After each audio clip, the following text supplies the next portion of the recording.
Hi everyone, I'm Claude. And I'm Clinton, and we're the lamest defenders. On today's, continuous episode for We've Got Issues, we're reviewing another $4.99 comic event.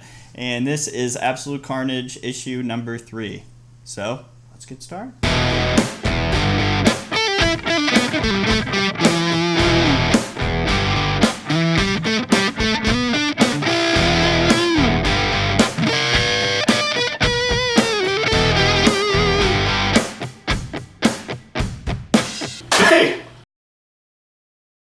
Welcome back, guys. So if you have been following along with us in our, ongoing, reviews for Absolute Carnage event, there's also plenty of tie-ins, such as the Venom comic, and I believe the next Amazing Spider-Man is actually a direct tie-in to Absolute Carnage. So things have been going down pretty crazy. One of several. Right, one of like 24, I think.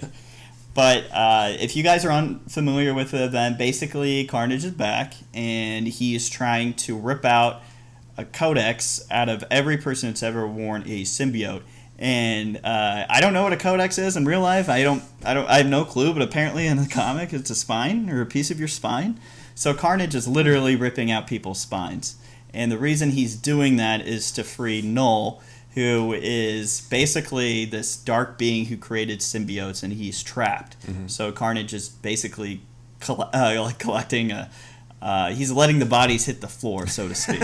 So in the last issue, basically Carnage was after Scorpion, because Scorpion wore the Venom symbiote, so he still has a codex. So Venom's trying to protect Scorpion along with Miles Morales. Mm-hmm. Spoilers, Miles Morales... Things don't go well. Things do not go well. Carnage is... I think they refer to him in this one as Dark Carnage. Yeah, I read that too. So he is he's way taller. Yeah. He's more of like a corpse, it seems like. He looks like a skeleton. Yeah, he's just a straight-up monster. It's pretty cool looking. Yeah. I like his design a lot. He's got my posture, too. And... So anyway, Miles Morales kind of gets left behind because Venom had to rescue Scorpion, and Scorpion is basically paralyzed because of the previous issue's attacks. Yeah. So Miles Morales gets a Carnage symbiote on him, so he gets infected, and he's basically a walking spider almost, or he kind of looks like...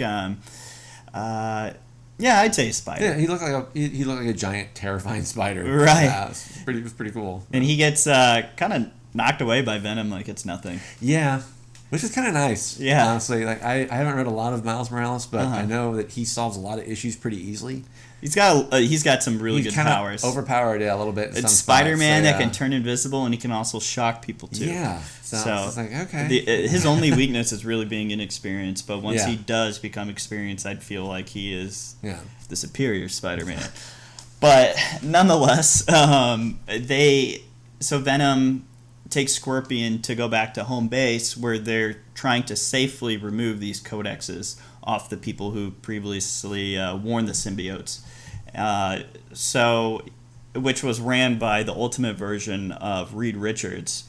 But in another tie-in, which is on Venom's main story, in that comic that we reviewed last week, that Ultimate version of Reed Richards is infected with a symbiote, and he's running around doing who knows what. Yeah. So Venom, as soon as he opens the door, my favorite panel in the whole entire comic is it's him seeing Spider-Man, Captain America, I believe it's Wolverine and the Thing, Bruce Banner, and it's a cuss word. And you can imagine what he says, but I just thought it was really funny, like Eddie Brock's reaction. He's like, God, I got to deal with these guys. Because originally he thought he was only really going to have to deal with Spider-Man as his partner, but now he has to deal with basically the Boy Scouts, which Venom doesn't operate that way. Yeah. And before this, Eddie Brock has kind of a conflict with the symbiote. The symbiote is frustrated with Eddie Brock because Eddie Brock is trying to do the greater good and trying to save people by not killing them, but getting rid of the symbiotes. The symbiote is like, listen, this never works. Let's just end it right here so we know they're gone. Yeah. Eddie Brock is like, no. And the symbiote basically says, if you can't do it, eventually I will find somebody who can. So, which was really cool. Yeah. And Donny Cates continues to amaze with his storytelling. He's pretty great, so, honestly. And then also with the Donny Cates he's a perfect teammate with Ryan Stegman, who is excellent. He draws Venom perfectly. It's the best Venom I've ever seen in a comic, both, I guess, with writing and then also visually, too. They just do such a good job together. Yeah, I like the art. It's a little sharper, kind of more horror inspired. I feel really dark. Yeah. It's a lot of like sharper edges to their expression in their face. I really like especially it. Especially like cool. When Spider-Man looks so weird too in this issue. He looks super 90s. Yeah, he's just like Todd McFarlane eyes. Yeah, he has like such a long lower half to his face, and then you got like this the spider eyes up here. It's sometimes it feels like his entire head is just ice. Yeah, it was cool though. Different. Sometimes that is a problem with this kind of art style for Spider-Man specifically, because at times he almost looks like Deadpool if he squints too much. Yeah. Because all the black. Yeah. So continuing on with the story, they're trying to safely remove those codexes. So Bruce Banner is in charge of doing that safely. And lo and behold, Carnage is there in this laboratory. And I don't want to spoil too much, but you can imagine symbiotes, Bruce Banner. Who does Bruce Banner turn into? And that's where it ends. So, yeah.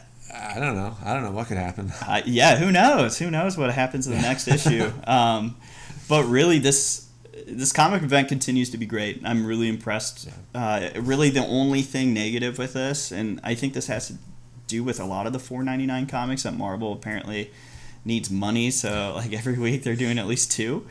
But it's the fact that the entire story for this is the size of a regular comic book. You have, it almost feels more than half. Yeah. It's just backstory or ads or letters to the editors, and it's artificially making this book bigger. And that's why they think that justifies the higher price. So I have a problem with that. If you guys haven't read it, definitely check it out. So it's right up there with House of X for me. So yeah, definitely pick this one up, guys. It's definitely a buy. So cool. That's all we have for this week, and we'll be back with another comic book review that, I guess, cultivates other comics that were of lesser importance. Yeah. So, thanks guys for watching. Thanks. Stay lame.